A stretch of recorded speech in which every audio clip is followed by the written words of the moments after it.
Le livre du dimanche, c'est Tchernobyl de Laurent Michelot, édité aux éditions du Chêne. Un livre de photos absolument incroyable, pris sur le site de Tchernobyl, alors qu'il y aura 35 ans demain que la plus grande catastrophe nucléaire de l'histoire a eu lieu.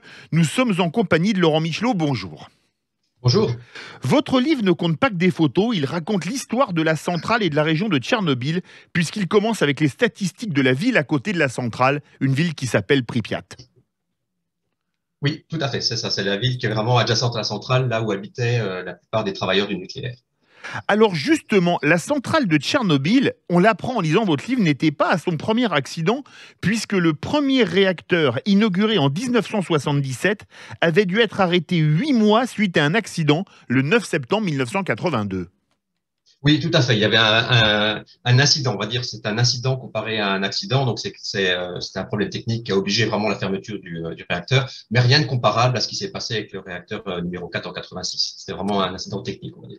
Alors justement, le 26 avril 1986, vous avez rappelé la date, ce sera demain l'anniversaire, c'est le réacteur numéro 4, inauguré seulement 3 ans plus tôt en 1983, qui explose.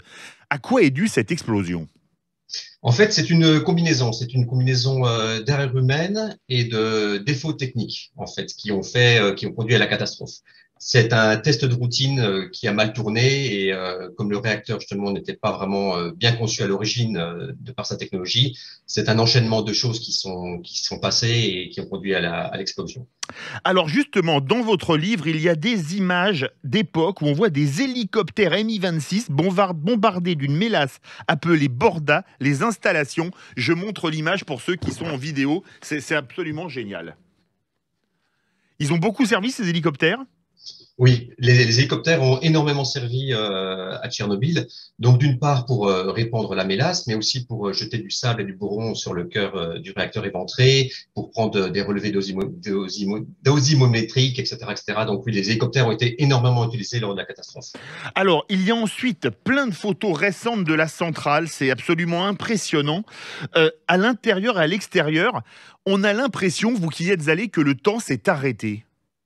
Oui, tout à fait. Bah, disons que maintenant, la zone de Tchernobyl, sachant qu'elle est désaffectée pour 35 ans, c'est vraiment une capsule temporelle. On replonge au temps de l'Union soviétique quand on est là-bas, puisque rien n'a bougé, tout a été vraiment figé tel que c'était dans les années 80. Est-ce qu'il y a encore là-bas, Laurent Michelot, de la radioactivité anormale, 35 ans après ? Oui, oui, oui, évidemment, bien sûr. Il y a encore des zones qui sont très, très radioactives. Même ne serait-ce que la centrale autour du réacteur numéro 4, ça reste excessivement contaminé. La ville de Pripyat aussi, à certains endroits, c'est encore un peu radioactif, mais beaucoup moins dangereux que ça l'était auparavant. Alors justement, il y a même des cartes, je le montre, la rivière qui refroidissait le réacteur était le Dniepr. Est-ce que le Dniepr est encore contaminé ? Normalement, non, puisque l'eau coule. Donc, en 35 ans, elle a eu le temps de couler. Donc, la rivière n'est pas polluée à l'heure actuelle. Alors, on voit plein d'images des équipements publics, on peut les montrer, ou des équipements sportifs, par exemple. On voit un immeuble qui arbitritait la nomenclatura locale qui s'appelait la Maison Blanche, par exemple. Vous pouvez nous en Oui. parler un peu de cet immeuble qui a une grande place ? Donc, en fait, la Maison Blanche, c'est le sobriquet que les habitants donnaient, puisqu'en fait, c'était un immeuble d'habitation Je pour montre les gens l'intérieur privés. de la Maison Blanche, voilà. Voilà.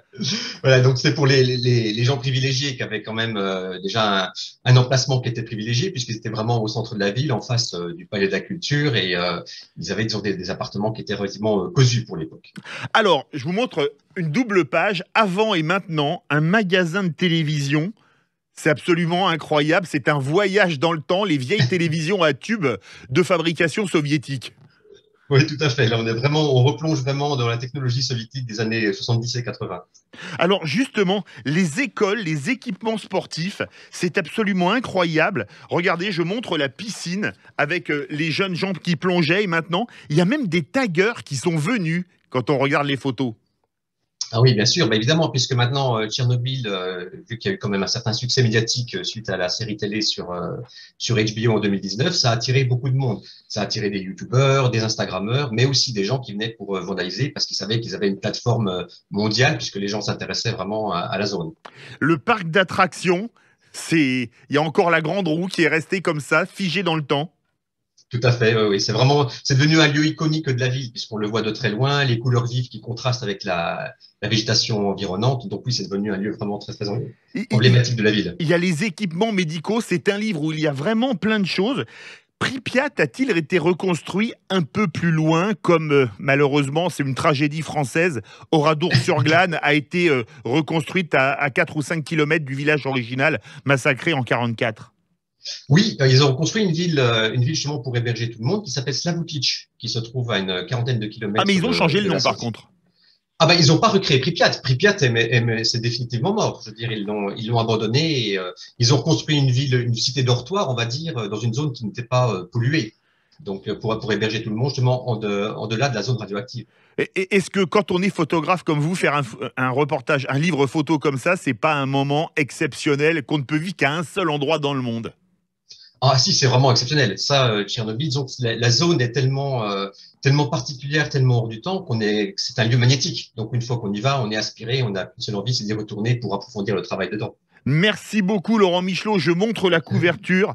Tchernobyl, il y aura 35 ans demain, c'était la catastrophe. C'est un livre de photos absolument incroyable d'avant et de maintenant. Merci beaucoup Laurent Michelot, je rappelle que c'est édité aux éditions Avec du grand Chêne. plaisir. Tout à fait.